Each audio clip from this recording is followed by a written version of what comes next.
विद्यार्थी मित्रों नमस्कार। मैं अजीत कुंवर एक्सीलेंट क्लासेस में आपका हार्दिक स्वागत करता हूं। हम लोग पिछले वीडियो में श्वसन तंत्र के बारे में पढ़े थे। बुक में जिस पेज पर श्वसन तंत्र का टॉपिक समाप्त हो रहा है उसके नीचे के पैराग्राफ में कुछ इम्पोर्टेंट चीज़ दी गई है, जिसके बारे में हम क्वेश्चन बना के छोटे छोटे अभी आपके सामने बता रहे हैं और उसको समझा भी दे रहे हैं। सबसे पहले दिया हुआ है हीमोग्लोबिन के बारे में कि हमारे मनुष्य के श्वसन वर्णक हीमोग्लोबिन। देखिए, सबसे पहले हीमोग्लोबिन को जान जाओ। हीमोग्लोबिन भले ब्लड में रहता है लेकिन उसको श्वसन वर्णक कहा जाता है। क्यों जरूरी है? तो इसका आंसर मैं लिखा हूं कि जब जंतु का आकार अत्यधिक बड़ा हो, देखो जब बहुत अधिक बड़े बड़े आकार के जंतु हो, जैसे गाय हुआ, हाथी हुई, कुत्ता हुआ, बिल्ली हुआ, तो सभी अंगों तक ऑक्सीजन पहुंचाने के लिए विसरण दाब पर्याप्त नहीं होता है। देखिए, हम लोग 9th में विसरण के बारे में पढ़े थे कि जब एक कोशिका कोई छोटा सा सजीव होता है तो वहाँ पर क्या होता है, ऑक्सीजन यहाँ से आता है।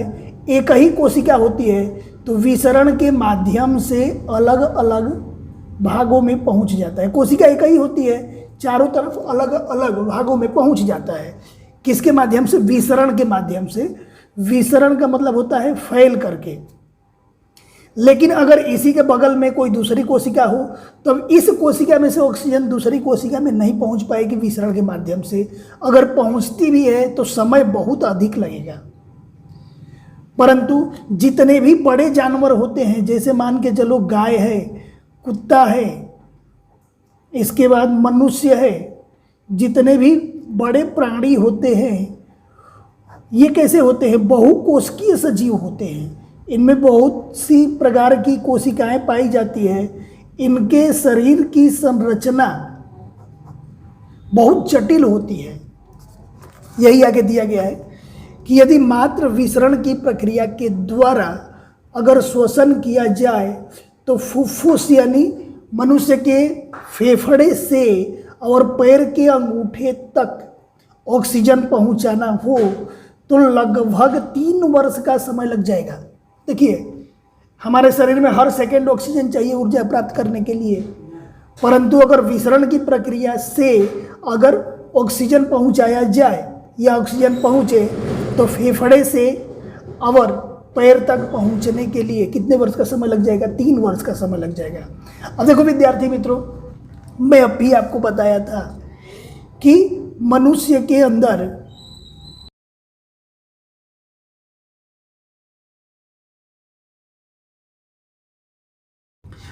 अंदर फेफड़े से लेकर के किसी अंग तक अगर पहुंचाना होगा ऑक्सीजन तो यहाँ तक कितने वर्ष का समय लग जाएगा? 3 वर्ष का समय लग जाएगा। लेकिन हम लोग श्वसन में ये भी पढ़े थे कि हर सेकेंड ऑक्सीजन की ज़रूरत होती है। प्रत्येक समय ऑक्सीजन सभी कोशिकाओं तक पहुंचाया जाता है जिससे ग्लूकोज का विघटन किया जा सके। तो हम लोग की शारीरिक संरचना में प्रॉब्लम होने लगेगी, ऊर्जा नहीं मिलेगा। ठीक है, इसलिए शरीर के सभी अंगों तक ऑक्सीजन पहुंचाने के लिए क्या होता है? हीमोग्लोबिन होता है। बताओ, हीमोग्लोबिन का प्रमुख कार्य क्या है? खाली जगह के लिए, विकल्प के लिए, एक एक वाक्य के आंसर के लिए याद रखना कि शरीर के सभी अंगों तक ऑक्सीजन पहुंचाने का कार्य कौन करता है? हीमोग्लोबिन करता है। जो ऑक्सीजन के लिए उच्च बंधुता रखता है, यानी ऑक्सीजन के साथ मिलजुल करके रहता है। और यह कहाँ पे उपस्थित होता है हीमोग्लोबिन? तो हीमोग्लोबिन लाल रुधिर कणिकाओं में उपस्थित होता है। ये लाल रुधिर कणिका क्या है? तो जब हम ब्लड की रिपोर्ट कराते हैं तो उसमें आप ऐसा पढ़े होंगे कि एक WBC आता है, एक RBC आता है। WBC का मतलब वाइट ब्लड सेल्स, इसको हिंदी में श्वेत रक्त कणिका कहा जाता है।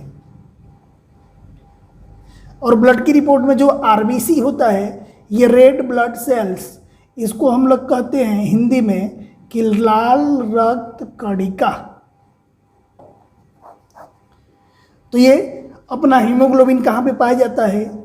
आरबीसी के अंदर पाया जाता है, यानी लाल रक्त कणिका के अंदर पाया जाता है। फिर से ध्यान से समझ लीजिए, शरीर के सभी अंगों तक ऑक्सीजन पहुंचाने के लिए क्या होता है, हीमोग्लोबिन होता है। अर्थात हीमोग्लोबिन का कार्य क्या होता है, तो शरीर के सभी अंगों तक ऑक्सीजन को पहुंचाना। जो ऑक्सीजन के लिए उच्च बंधुता रखता है, ऑक्सीजन के साथ मिल करके या घुल करके कहाँ तक पहुँचता है, कहाँ पे ये उपस्थित होता है, लाल रुधिर कणिका में उपस्थित होता है। अब ये हीमोग्लोबिन यहाँ कोमा रहेगा, हीमोग्लोबिन कार्बन डाइऑक्साइड और जल में विलेय है। विलेय का मतलब होता है घुलनशील है।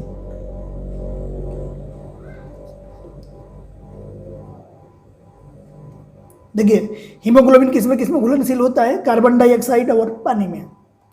कि श्वसन के लिए ऑक्सीजन प्राप्त करने की दिशा में जलीय जीव की अपेक्षा स्थलीय जीव किस प्रकार लाभदायक है। इस प्रश्न का पहले मतलब आप समझो कि जलीय जीव की अपेक्षा स्थलीय जीव किस प्रकार लाभदायक है। ये पेज नंबर 116 पर प्रश्न दिया गया है आपके बुक में, ध्यान रखना। पेज नंबर 116 पर ये सारे प्रश्न दिए गए हैं। अब ये बताओ, हम लोग जानते हैं कि ऑक्सीजन की मात्रा वातावरण में अधिक होती है और पानी में ऑक्सीजन की मात्रा कम होती है। तो हवा में स्थित ऑक्सीजन की मात्रा की तुलना में पानी में विलेय ऑक्सीजन की मात्रा कम होती है। देखिए हवा में ऑक्सीजन की मात्रा क्या होती है, अधिक होती है, और जो पानी में विलेय या पानी में घुलनशील जो ऑक्सीजन होता है वह क्या होती है, कम होती है। अब ये बताओ श्वसन के लिए, देखिए यहां पर अपने को दिया गया है हवा, हवा में कोई सजीव यहां पर है, इसको जब श्वसन करना होगा तो बड़े आसानी से उसको ऑक्सीजन मिल जाएगा। लेकिन अगर यहां पर दिया गया है पानी,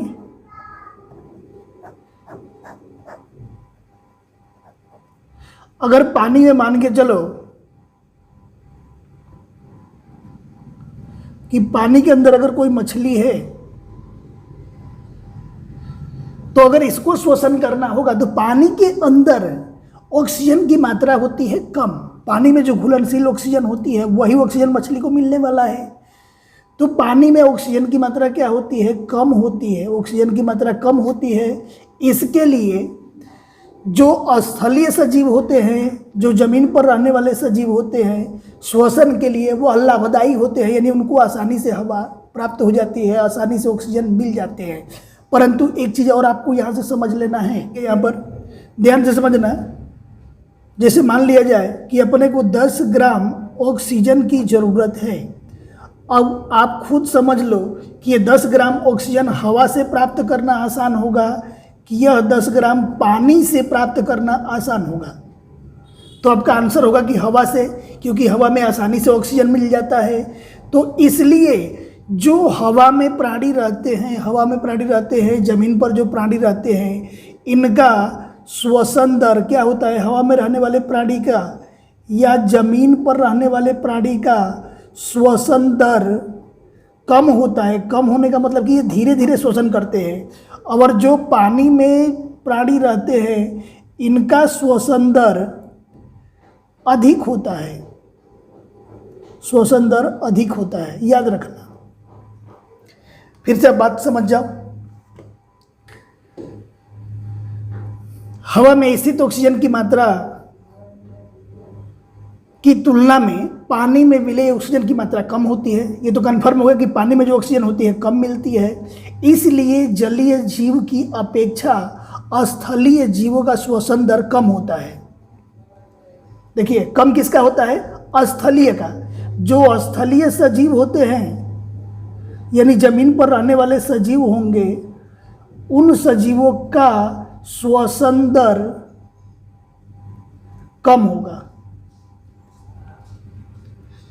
परंतु जो जलीय जीव होंगे उनका श्वसन दर क्या होता है, अधिक होता है, क्योंकि पानी में ऑक्सीजन की मात्रा क्या होती है, कम होती है, और जब उनको ऑक्सीजन की ज़रूरत पड़ती है तो जल्दी जल्दी श्वास लेकर के उसको मेंटेन करते हैं। अगला प्रश्न दिया गया है कि ग्लूकोज के ऑक्सीकरण के विभिन्न जीवों में ऊर्जा प्राप्त करने के लिए विभिन्न पथ क्या है। देखिए, ग्लूकोज के ऑक्सीकरण, ऑक्सीकरण का मतलब जो ग्लूकोज का विघटन वाला हम लोग टॉपिक पढ़े थे वही टॉपिक है। विभिन्न जीवों में यानी अलग अलग सजीवों में ऊर्जा प्राप्त करने के लिए कितने तरह से मतलब उनका ऑक्सीकरण होता है या कितने तरह से उनका ग्लूकोज का विघटन होता है, ये अपने को बताना है। तो हम लोग ग्लूकोज का विघटन वाला प्रश्न पढ़े थे, उसमें इस तरह की आकृति बनाई भी थी। अब इसमें देखिए आपके सामने आकृति दिख रही है। ग्लूकोज का सबसे पहले विघटन होकर के ऑक्सीजन की अनुपस्थिति में पाइरूवेट बनता है, 3 कार्बन वाले परमाणु बनते हैं। अब यहाँ से 3 रास्ते होते हैं और ये 3 रास्ते कौन कौन होते हैं कि पाइरूवेट अगर सजीवों में होता है जहाँ पर ऑक्सीजन की मात्रा अधिक होती है तो माइटोकॉन्ड्रिया में यानी ऑक्सीजन की उपस्थिति में माइटोकॉन्ड्रिया में कार्बन डाइऑक्साइड, जल और ऊर्जा प्राप्त होता है। अगर दूसरे नंबर पर ऐसा कंडीशन जहाँ पर ऑक्सीजन कम हो वो हमारी पेशी कोशिकाओं में होता है, तो पेशी कोशिकाओं में पाइरूवेट से लैक्टिक अम्ल और ऊर्जा प्राप्त होती है। लैक्टिक अम्ल में 3 कार्बन परमाणु होते हैं और अपने ये भी जानते हैं कि लैक्टिक अम्ल से क्या होता है। तो जब हम कसरत करते हैं तो लैक्टिक अम्ल के कारण हमारे शरीर की पेशियों में क्रैम्प उत्पन्न होता है, अर्थात जकड़न महसूस होती है। तीसरा कंडीशन ये है कि जब पाइरूवेट ऑक्सीजन की अनुपस्थिति में होता है यानी ऐसे श्वसन में चला जाता है जहाँ पर ऑक्सीजन न हो, जैसे ईस्ट में किण्वन के समय, तो वहाँ पर क्या क्या बनता है, इथेनॉल बनता है, कार्बन डाइऑक्साइड बनता है और ऊर्जा प्राप्त होती है। इथेनॉल में कार्बन के 2 परमाणु होते हैं। अब विद्यार्थी मित्रों हम लोग अगला प्रश्न देखें। अगले प्रश्न में दिया गया है कि मनुष्य में ऑक्सीजन और कार्बन डाइऑक्साइड का परिवहन कैसे होता है। परिवहन का मतलब होता है एक स्थान से दूसरे स्थान पर जाना। तो देखिए मनुष्य ऑक्सीजन का परिवहन पहले हम लोग पढ़ेंगे। ऑक्सीजन के परिवहन में क्या दिया गया है कि मनुष्य के शरीर में ऑक्सीजन नासा द्वार से प्रवेश करती है। ये हम लोग श्वसन तंत्र जब आपको पढ़ाए थे तो उसमें बताया था कि ऑक्सीजन कहाँ से प्रवेश करती है। तो नाक के आगे वाला भाग जो छिद्र होता है उसको नासा द्वार कहते हैं। तो मनुष्य के शरीर में ऑक्सीजन नासा द्वार से प्रवेश करती है। यह हवा नाक में स्थित बाल के द्वारा, देखो नाक के अंदर जो बाल होते हैं, आपको श्वसन तंत्र याद होगा, अगर नहीं पढ़े हो तो पहले पढ़ लेना, श्वसन तंत्र वाला वीडियो देख लेना, फिर ये अच्छी तरह से समझ में आएगा। यह हवा नाक में स्थित बाल के द्वारा निस्यंदित हो जाती है। निस्यंदित होना किसको बोलते हैं, छन जाती है। अर्थात हवा में जो धूल की कण आते हैं नाक के बाल क्या करते हैं, उसको छान के अलग कर देते हैं। अब वहाँ से हवा कहाँ पहुँच जाती है, वहाँ से हवा श्वास नली होते हुए फेफड़ों तक पहुँच जाती है। फेफड़े के फुफ्फुस कुपिकाओं के द्वारा रुधिर, देखिए फेफड़े में जब पहुँच जाती है तो फेफड़े के बाद वह हवा कहाँ पे पहुँच जाती है, फुफ्फुस कुपिकाओं के द्वारा। फेफड़े के बाद कुपिका में पहुँचती है और कुपिका से रुधिर वाहिनियों के द्वारा, अब ये रुधिर वाहिनी आगे के टॉपिक में हम लोग पढ़ेंगे। हम लोग बोलचाल की भाषा में जो नस बोलते हैं, यानी विज्ञान की भाषा में धमनी और सिरा बोलते हैं, तो धमनी और सिरा के द्वारा रक्त में पहुंच करके मिल जाती है और रक्त में घुल करके, अभी हम लोग पढ़े थे हीमोग्लोबिन के बारे में, रक्त में घुलकर शरीर के एक एक कोशिकाओं तक पहुंच जाती है। ये तो हम लोग का ऑक्सीजन का परिवहन रहा। ऑक्सीजन के परिवहन कहाँ से कहाँ तक, देखिए यहाँ पर देख लेते हैं। सबसे पहले ऑक्सीजन कहाँ पर था, वातावरण में यानी हवा में। वातावरण से ऑक्सीजन कहाँ पहुँचता है, हमारे नाक के पास, और नासा द्वार से कहाँ प्रवेश करता है, हमारे शरीर के अंदर प्रवेश करता है। नासा द्वार से प्रवेश करने के बाद नासा द्वार में क्या होते हैं, जो नाक के अंदर बाल होते हैं वह हवा को क्या करते हैं, निस्यंदित कर देते हैं। निस्यंदित यानी उसमें जो धूल के कण होते हैं उनको छान के अलग कर देते हैं। उसके बाद निस्यंदित होने के बाद ये कहाँ पहुँचता है, श्वास नली में, और श्वास नली से कहाँ पे पहुँचता है, फूस में यानी फेफड़ों में। और फेफड़ों में जब हवा पहुँच जाता है तो फेफड़ों में हवा पहुँचने के बाद किसके पास जाता है, कूपिका के पास जाता है। और कूपिका के पास जाने के बाद यह रुधिर वाहिनियों के द्वारा, यानी जो हमारे शरीर में वेन होती है अर्थात धमनी और शिरा होती है, तो इन रुधिर वाहिनियों के द्वारा हमारे शरीर के रुधिर वाहिनियों के द्वारा हमारे शरीर के प्रत्येक कोशिकाओं तक पहुंचाया जाता है। ध्यान रखना, ये किसके लिए, ऑक्सीजन के लिए। ऑक्सीजन वातावरण से हमारे शरीर की कोशिका तक इन रास्तों से होकर के जाता है। अब हम दूसरा पढ़ेंगे कार्बन डाइऑक्साइड का परिवहन। कार्बन डाइऑक्साइड का परिवहन कैसे होता है। देखिए अब यहां से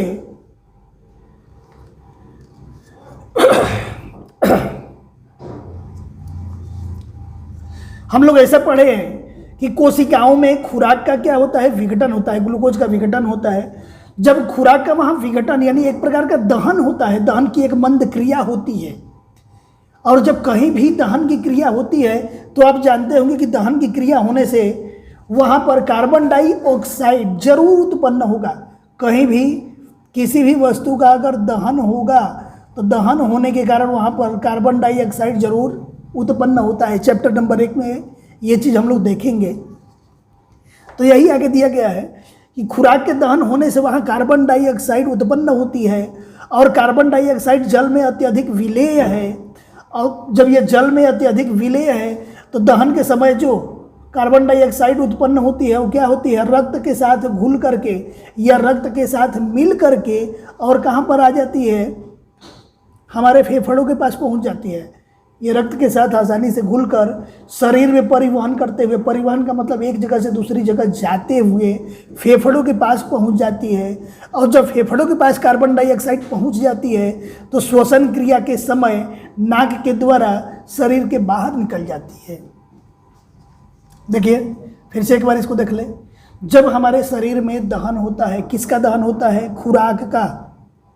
खुराक के विघटन के समय, दहन के समय क्या उत्पन्न होती है, कार्बन डाइऑक्साइड यानी CO2।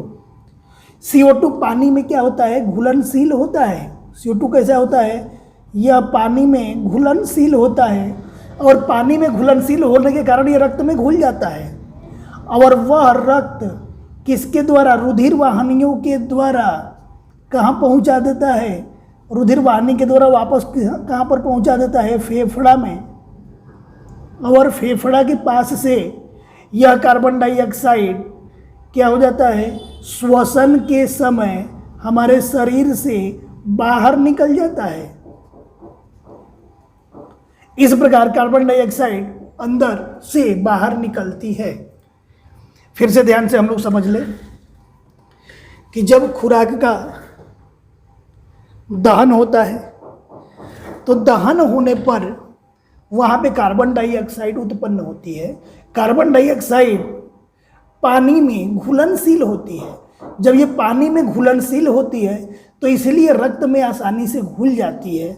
रक्त में घुलने के बाद रुधिर वाहिनियों के द्वारा यानी रक्त के साथ रुधिर वाहिनियों के द्वारा फेफड़े तक पहुंच जाती है। और फेफड़े में पहुंचने के बाद जब हम श्वसन करते हैं तो उसी समय कार्बन डाइऑक्साइड शरीर से बाहर निकल जाती है। अगला प्रश्न हम लोग पढ़ेंगे कि गैसों के विनिमय के लिए मानव फुफ्फुस में, देखिए फुफ्फुस और फेफड़ा एक ही होता है, याद रखना। मानव फुफ्फुस में अधिकतम क्षेत्रफल को कैसे अधिकल्पित किया जाता है, यानी गैसों को आने जाने के लिए, विनिमय का मतलब आना जाना। हमारे फेफड़े के अंदर अधिकतम क्षेत्रफल कैसे प्राप्त होता है, इसके बारे में पढ़ना है।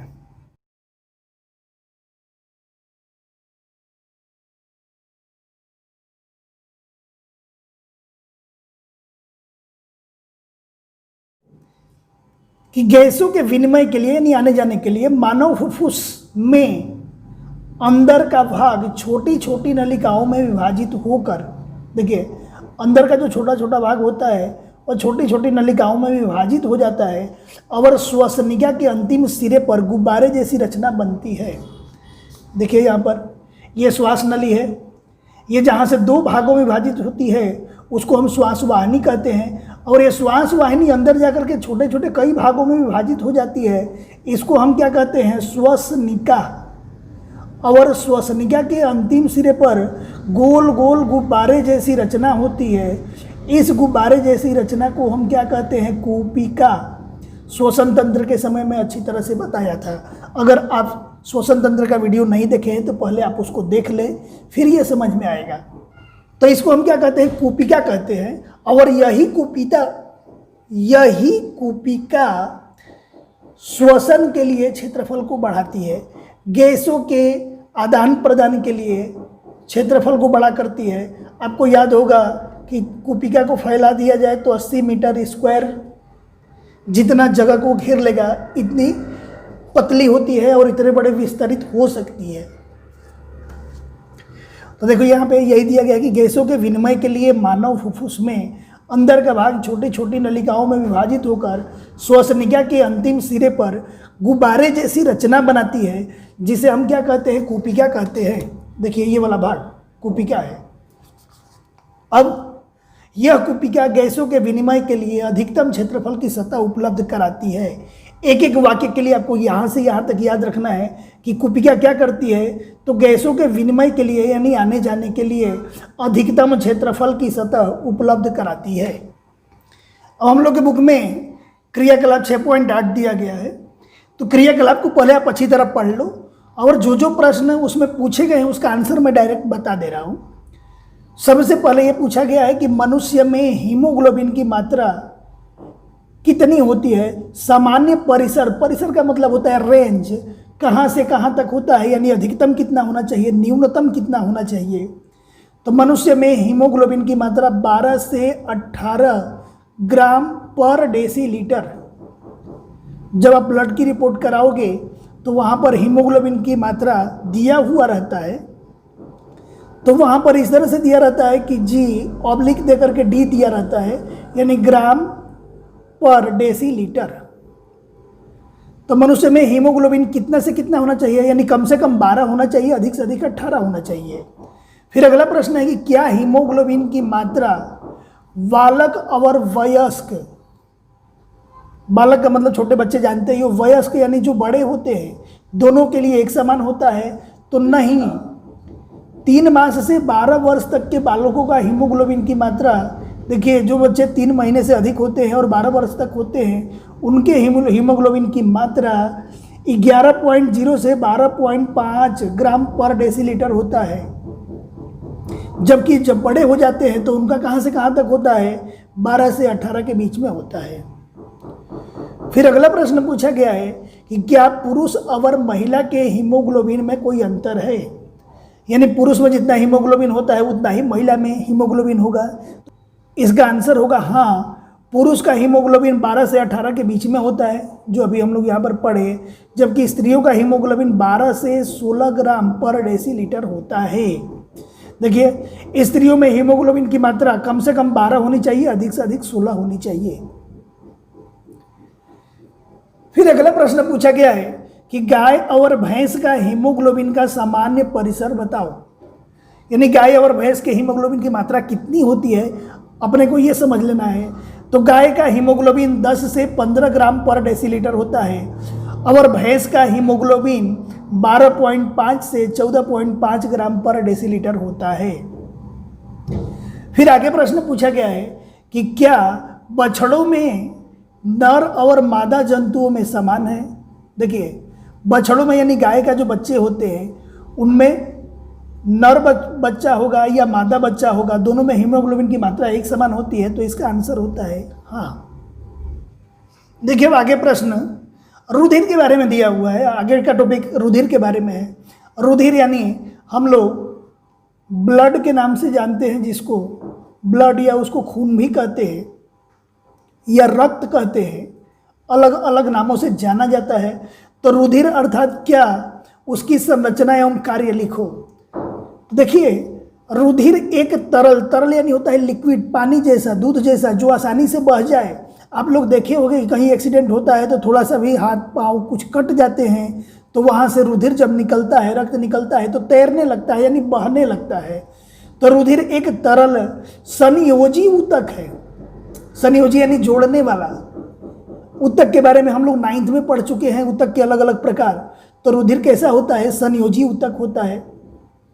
अब रुधिर के अंदर क्या क्या होता है ये अपने को यहाँ से एकदम इसको याद रख लेना, बहुत ही IMP है। इसके पहले वाले प्रश्नों में बताया भी था, लाल रक्त कणिका। लाल रक्त कणिका का मतलब हो जाएगा कि RBC, रेड ब्लड सेल्स। किसी की ब्लड की रिपोर्ट देखोगे तो RBC की काउंट दिया हुआ रहेगा। श्वेत रक्त कणिका, श्वेत रक्त कणिका का मतलब होता है WBC, वाइट ब्लड सेल्स। और प्लाज्मा, प्लाज्मा का मतलब होता है प्लेटलेट्स काउंट, जो डेंगू होने पर कम हो जाता है।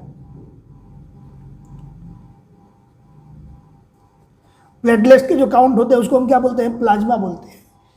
तो रुधिर में 3 तरह के कण पाए जाते हैं, RBC, WBC और प्लेटलेट्स। हिंदी में लाल रक्त कणिका, श्वेत रक्त कणिका और प्लाज्मा। प्लाज्मा तरल माध्यम में होता है, तरल यानी लिक्विड होता है, पानी की तरफ तैर जावे। लाल रक्त कणिका और श्वेत रक्त कणिका ये कण होते हैं छोटे छोटे।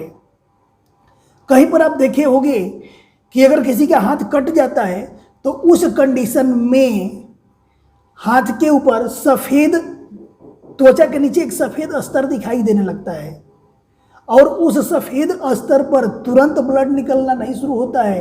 कहीं कहीं पर छोटे छोटे लाल रक्त कण छोटे छोटे दिखाई देते हैं जो बाद में धीरे धीरे अधिक निकलने लगते हैं और ब्लड होकर के बाहर निकलता है। प्लाज्मा में, प्लाज्मा क्या होता है, तरल माध्यम होता है। उसी तरल माध्यम में यानी उसी प्लाज्मा में रुधिर कोशिकाएं क्या होती है, निलंबित यानी घुली हुई होती है। निलंबित का मतलब जो अच्छी तरह से ना घुल सकी हो। प्लाज्मा यह भोजन, कार्बन डाइऑक्साइड, लवण और नाइट्रोजन युक्त उत्सर्ग द्रव्यों वाला तरल माध्यम में वहन करता है। देखिए प्लाज्मा क्या क्या लेकर के वहन करता है, भोजन, कार्बन डाइऑक्साइड को लेकर ना है, लवण यानी जितने भी सॉल्ट्स होते हैं उनको, नाइट्रोजन युक्त जो उत्सर्ग द्रव्य होते हैं जो हमारे शरीर से बाहर निकलना होता है उनको तरल माध्यम में क्या करता है, वहन कराता है। इसके बाद ऑक्सीजन को लाल रक्तिकण का ही ले जाती है। अभी हम लोग इसके पिछले प्रश्न में पढ़े थे कि ऑक्सीजन को ले जाने का कार्य कौन करता है, तो हीमोग्लोबिन। हीमोग्लोबिन कहाँ पर स्थित होता है, तो लाल रक्त कणिका में। तो ऑक्सीजन को पहुँचाने का कार्य कौन करता है, लाल रक्त कणिका ही करती है। इसके बाद लवण का भी वहन रुधिर के द्वारा होता है। हमारे शरीर में जो लवण होते हैं, साल्ट्स होते हैं, उनको एक जगह से दूसरी जगह कौन लेके जाता है, तो रुधिर लेके जाता है। तो रुधिर के कार्य हो गया। देखिए इनके कार्य में क्या क्या है, भोजन, कार्बन डाइऑक्साइड, लवण, नाइट्रोजन उत्सर्ग युक्त द्रव्यों में तरल माध्यम में वहन करता है। कौन करता है, प्लाज्मा। लाल रक्त कणिका किसको लेके जाती है, ऑक्सीजन को पहुंचाती है।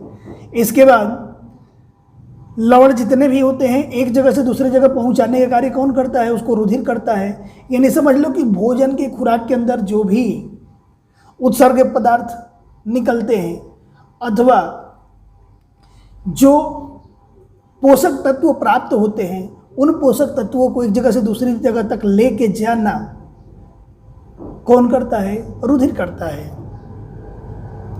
अब ये बताइए इन सभी वस्तुओं को एक जगह से दूसरी जगह लेके जाना है, किसको किसको, भोजन को, कार्बन डाइऑक्साइड को, ऑक्सीजन को, लवण को, नाइट्रोजन युक्त उत्सर्ग द्रव्यों को हमेशा एक जगह से दूसरी जगह तक लेके जाना है। जैसे माल सामान को एक शहर से दूसरे शहर तक पहुंचाने के लिए परिवहन की आवश्यकता होती है, परिवहन तंत्र की आवश्यकता होती है, ट्रक की ज़रूरत होती है, ट्रेन की ज़रूरत होती है, सड़क की ज़रूरत होती है, रेल मार्ग की ज़रूरत होती है। वैसे ही हमारे शरीर में परिवहन के लिए आवश्यकता होती है। यही आगे टॉपिक दिया गया है कि मनुष्य के शरीर के अंदर अच्छे परिवहन के लिए क्या क्या आवश्यकता है। तो देखिए, अच्छे परिवहन के लिए निम्नलिखित आवश्यकता है। क्या क्या आवश्यकता है? रुधिर को समग्र शरीर में ढकेल सके, ये बताओ। इन सबको पहुंचाने का कार्य कौन करता है? भोजन को, कार्बन डाइऑक्साइड को, प्लाज्मा। प्लाज्मा किस में होता है? रुधिर में होता है। तो रुधिर को पूरे शरीर में ढकेल सके, इस तरह के पंप की जरूरत होती है। और इस तरह के पंप का कार्य, यानी रुधिर को एक जगह से दूसरी जगह तक ढकेलने का कार्य, प्रेशर देने का कार्य कौन करता है? हृदय। एक तो हो गया कि एक जगह से दूसरी जगह ढकेल सके। अब ये बताइए, अपने पास ट्रक रहे सामान ढोने के लिए, परंतु सड़क अगर अच्छा ना हो तो वही सामान एक जगह से दूसरी जगह नहीं जा सकता। उसी तरह से सभी कोशिकाओं और ऊतकों तक एक परिवहन मार्ग, यानी आने जाने के लिए रास्ता हो, तो उसके लिए अपने को क्या चाहिए? रुधिर नलिका। रुधिर नलिका धमनी और सिरा होती है। अभी आगे हम लोग पढ़ेंगे इसके बारे में, यानी आगे किसके बारे में पढ़ना है ये हम लोग देखते जा रहे हैं। और ऐसा परिवहन तंत्र जो मार्ग में कहीं टूटने फूटने पर मरम्मत कर सके। एक ये भी ध्यान रखना है, जो रुधिर वाहिका है या रुधिर नलिका है, अगर रास्ते में कहीं डैमेज हो गई तो स्वयं उसका ऑटो रिकवर हो सके, खुद मरम्मत हो सके, ऐसी ज़रूरत होती है। तो आपको ये बात समझ में आ गया कि शरीर के अंदर अच्छी तरह से परिवहन होने के लिए किसकी ज़रूरत होती है। तो रुधिर को पूरे शरीर में ढकेल दिया जाए, ऐसे हृदय की ज़रूरत पड़ती है। इसके बाद सभी कोशिकाओं और ऊतकों को एक परिवहन मार्ग चाहिए। उस परिवहन मार्ग का काम कौन करता है? रुधिर नलिका करता है। अब परिवहन मार्ग में कहीं अचानक टूट जाए, फूट जाए, तो ऑटो रिकवर हो सके, उसको बनाने का काम भी हमारे शरीर के अंदर स्वयं होता है। अब इन सब के बारे में हम आगे वाले वीडियो में बात करेंगे। आगे हम लोग हृदय के बारे में पढ़ेंगे।